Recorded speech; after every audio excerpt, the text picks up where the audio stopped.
Hi. So if you don't live under a Korok, you probably have seen social media going wild over the new Zelda Tears for Kingdom, not just because it's a lovely game, but because it features the new all-grown-up version of Purah. And ever since I first saw her, I knew I wanted to make her as a doll. A poll I made on the community tab confirmed everyone's need for a Purah doll, so don't worry.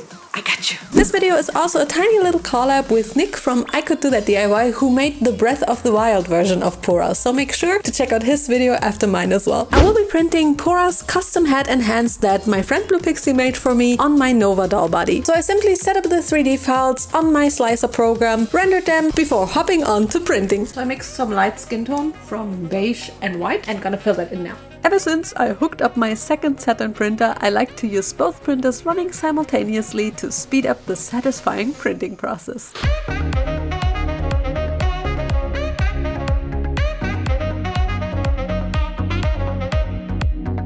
Woohoo! Everything is done! Yay! After washing all pieces in isopropanol, I cure them all in my curing station. I also printed a bunch of Purah's accessories that I found online as cosplay files and just scaled them down. I then put all the doll parts into my doll bowl again. Purah's face turned out so incredibly cute, and her hands with the subtle sculpted gloves look great as well. Alright, I got all my doll parts here, so let's assemble her.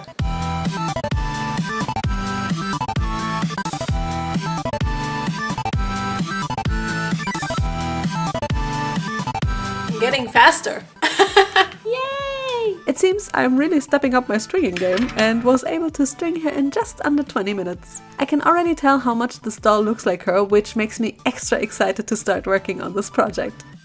Okay, so now that we have Purah all assembled, we can now make her wig. Leon was so nice and already prepared some yarn wefts for me, so I don't have to do that. Okay, made a wig cap already and put some markings on. And now I will first glue the back of the wig, put it up into a ponytail already, and then we'll do the complicated part in the front.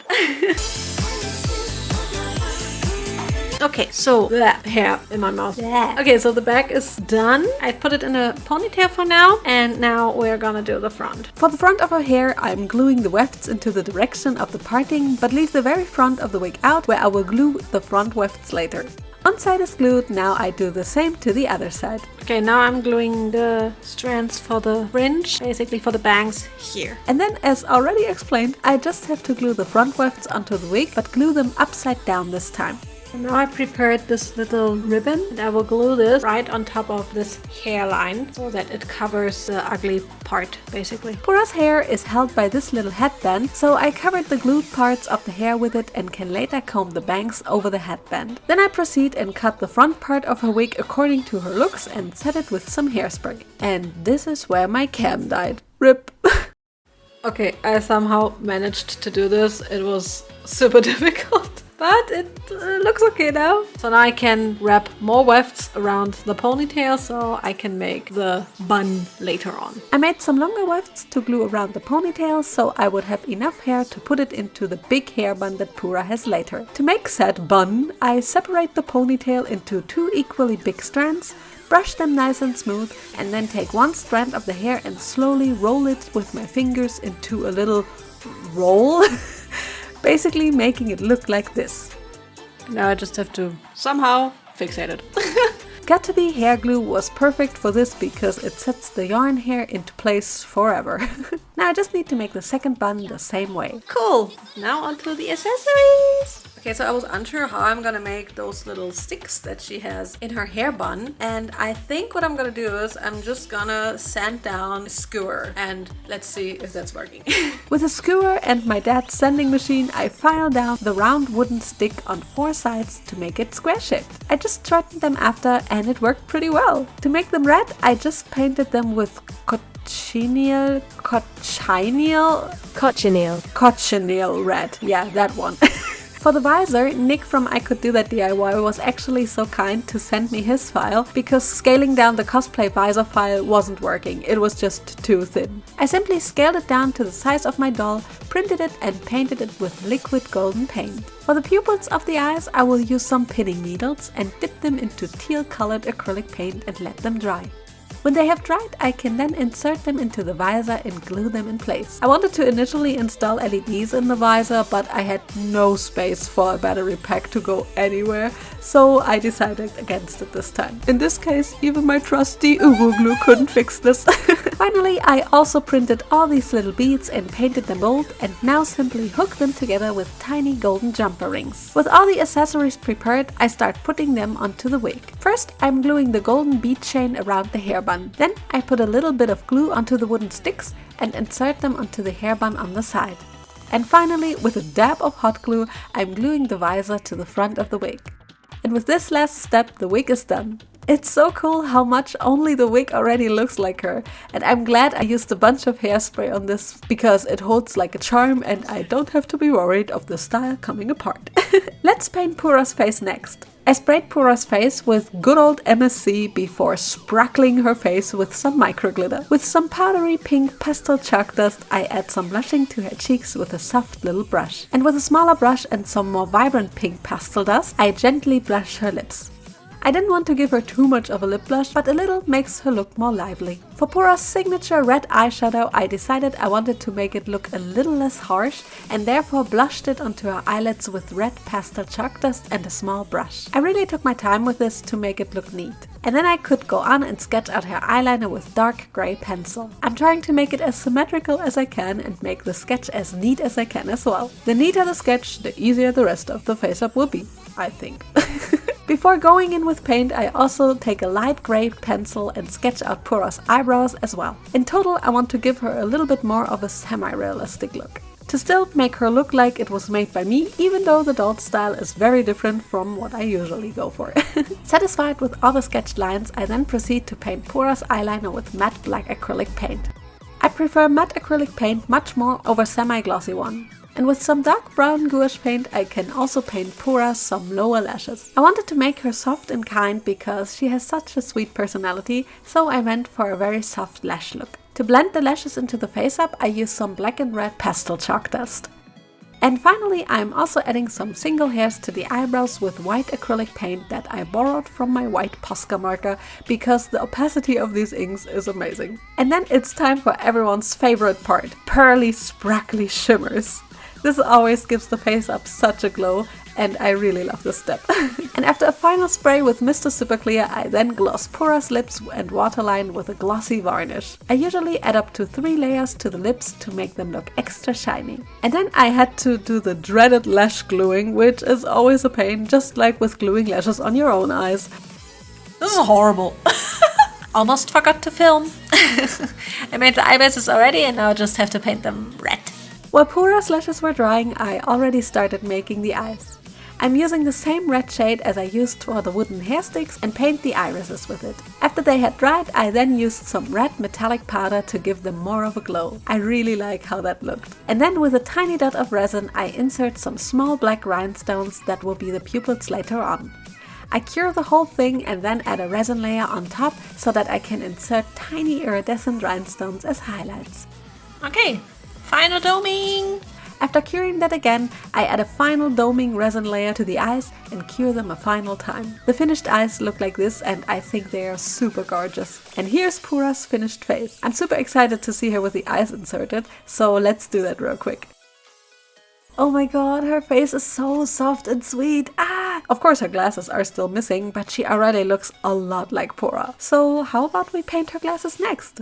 Just like the other accessories, I printed these and will simply paint them red now with the same red shade I used before. And afterwards I just had to add the tiny golden details to the glasses with my liquid golden paint and a tiny brush. These glasses are so sweet and I'm glad they printed well even though they are so small. And since we're painting already right now, I also paint the gloves on Purah's hands. I first paint the little triangle on them red and then cover the rest of the glove with blue paint. Did you know that the German word for glove is Handschuh, which literally means hand shoe? I find that kind of funny. And it also gives me a hard time remembering the word glove. Now we finally can make Purah's outfit. So for those of you who don't know, I actually live very close to the Polish border. And I was thinking, why not thrift for some fabrics in Poland this time? So that's exactly what we did.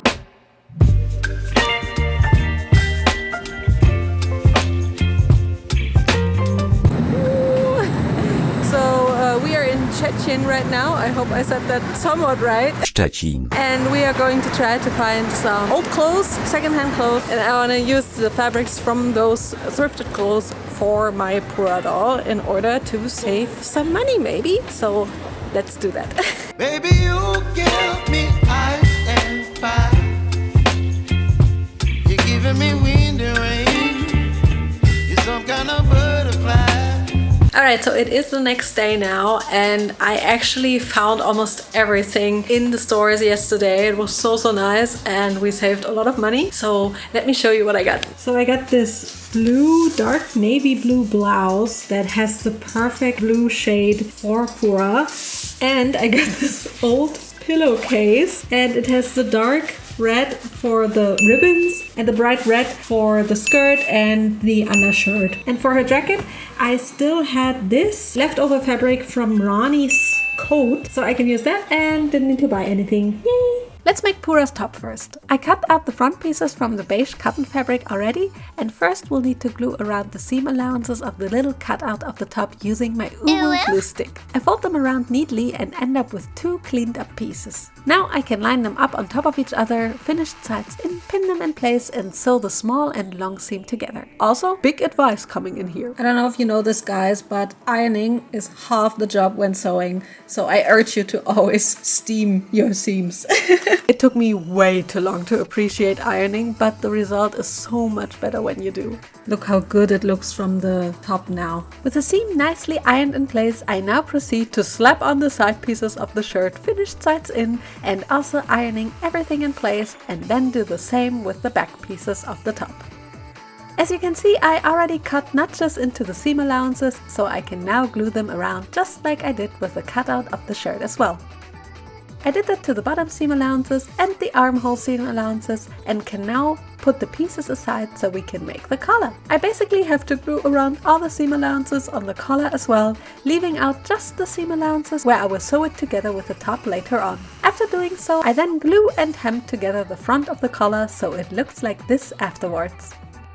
And then, before applying the red parts of the shirt, I iron some interfacing onto the back of the top so that the red fabric won't show through the thin shirt fabric and end up with something like this. Then I can prep the red parts for the shirt by sewing together the front first and then adding some strips to the side for length and glue around the seam allowances. And then I use some of my favorite Uhu glue to glue the red part of the shirt underneath the bottom of the top. I do the same with the little red fabric underneath the cutout, and also made a small second collar that I can glue underneath the light collar as well. With the collar and the shirt fully prepped, I can then sew together both pieces along the little front and back seams. I just pin and sew them finished sides in.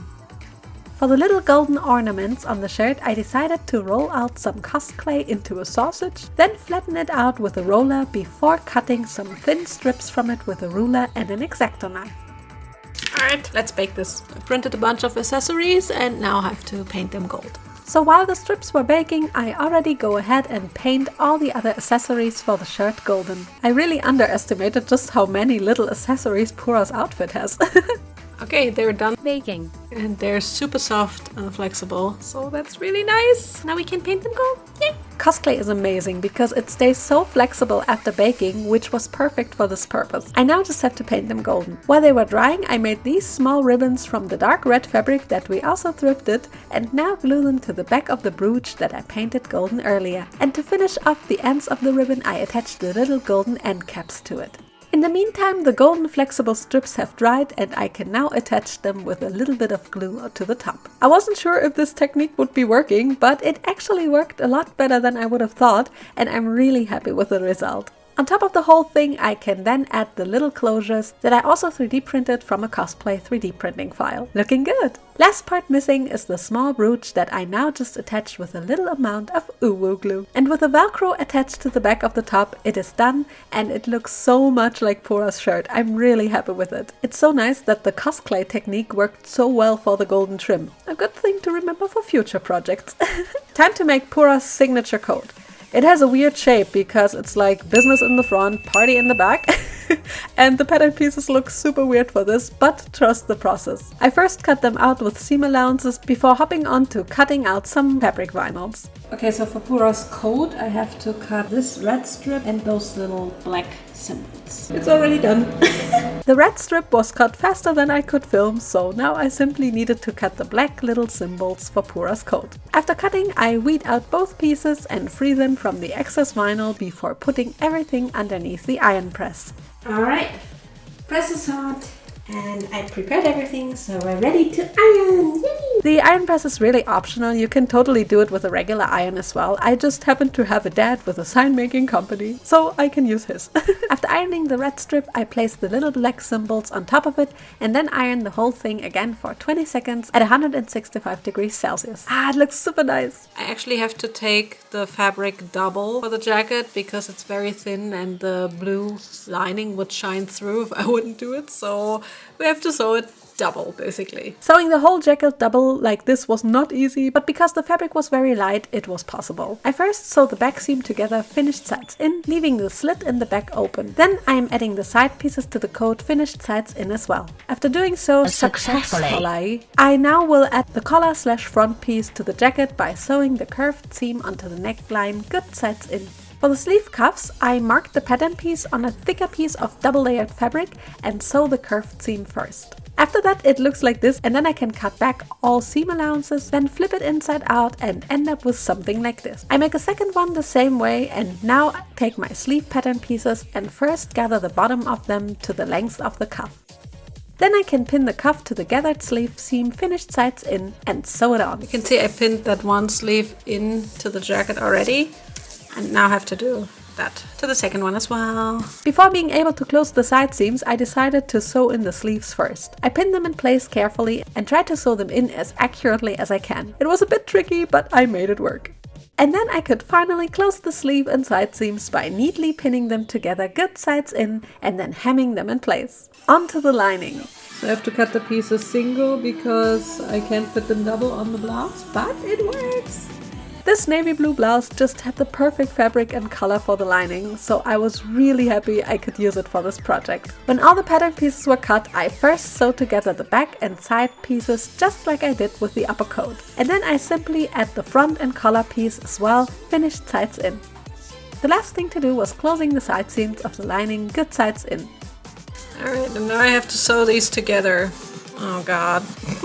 It was a bit tricky to put both coats together the correct way, but I did manage and then just pin everything in place before sewing both coat parts together. This stays open so I can flip it inside out. And yeah, after sewing I can then flip the whole coat inside out through the slit that I left open. When all corners look nice, I iron the coat in shape and simply glue the slit together in the back with some Uhu glue. And last but not least, I'm using a 3mm satin ribbon in red to add the little ribbons that Purah has on the sleeve cuffs. I glue them around and then tie them into a small bow, snip off the ends and burn them with a lighter. And that was the last step to make Purah's coat. I think it looks super cool and I'm glad the lining worked out so well. Also, it looks very neat from the outside because I steamed all the seams into shape. So satisfying. Okay, time for Purah's skirt. That one was a bit difficult because I needed to find a way to make the golden elements work, but I think I found a way. After making the cuttable vinyl design and cutting it in golden fabric vinyl, I first weed out all the excess material that is not needed.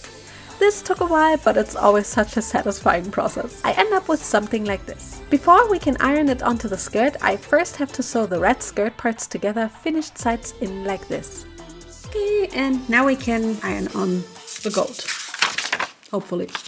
So I was able to put it on now, and now I can iron it. I had to be careful not to accidentally iron a pleat underneath the vinyl design, so I was very careful here. The peeling is the moment of truth here, but it seems it worked out really well. Yay! Now I already pinned the darts and I'm gonna sew them. With the darts sewn in place, I now have to clean up all the edges of the skirt by gluing the seam allowances around with some glue. I will do that to all the seam allowances of the skirt and then proceed to sew the darts on the blue part of the skirt as well. I went ahead and added some blue vinyl strips to the navy blue skirt parts and will also have to glue around all the seam allowances now. And then I take the waistband pieces that I also prepped with some blue fabric vinyl and pin them together on the right side, good sides in, and sew them together there. Next, I also have to glue around all the seam allowances on the waistband as well. I do that very carefully and try to work as neat as I can until the waistband looks like this. Okay, so I pinned down these two pieces onto the red piece already, and now I have to glue them in place because I don't want any visible seams. Now I join the red and blue parts of the skirt together with a bit of glue. I was just hoping at this point that the skirt would work out the way I hoped it would. I then also add the waistband with a little more glue to the skirt. And then I simply had to add a velcro to the side of the skirt, and with that the skirt is done. This was actually a much more complicated piece than I initially anticipated, but I'm glad I could make this work somehow and even make it look nice. Now only the last piece is missing. Purah's shoe tights. Shoots? Shites? Anyway, I will be using this red human tights that I still had in my stash and cut out the pattern pieces for the tights from it. I marked where I needed to sew it and then sew together the front and back seam. And then I just have to sew them from toe to toe all the way along the crotch seam, finished sides in. Afterwards the tights look like this, and now I just have to sew in an elastic ribbon to the outside of the fabric with a zigzag and stretch it while sewing. I ended up having to open the back seam a little to be able to sew the elastic, but that was not a big deal. I then fold the elastic towards the inside and zigzag stitch it in place again. After closing the back seam again, I put the tights onto the doll in order to make the shoe part. I will be using some cosplay strips in gold again for the small decorations, and first glue a short strip to the toe area like this, before adding a thicker and longer strip along the foot like that, and let that dry. I printed the shoe soles that Blue made for me and first paint them black. Now I can add glue to the sole of the shoe base and then glue the shoe base onto the tights like this. To finish off the shoes, I just glue small golden half beads to the side of the strips to cover any not so pretty spots. And last but not least, I add the little eye-shaped beads to the sandal as well. And with this, the last clothing piece for Purah is done. They look a bit funky like this now, but when on the doll they look great. Now I only had to still paint Purah's flute because it's a signature accessory for her. I printed this one from a cosplay 3D file as well, and first add all the golden details to it before adding the wooden brown tone to the rest of the flute. It took longer than I thought to paint this because I had to be super accurate, but eventually I made it work, and with this last step I could finally assemble Purah. This is always my absolute highlight of the process, and you can see I was freaking out already. Okay, so I just assembled the doll and I know you're dying to see her, so presentation time! Yay!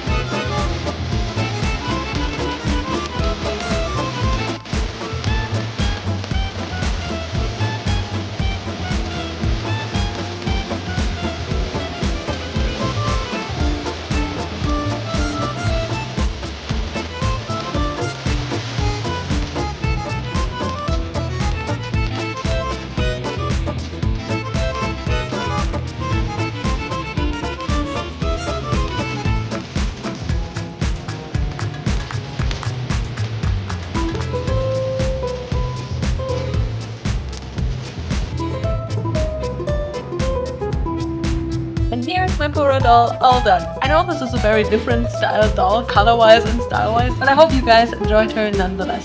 I for sure did.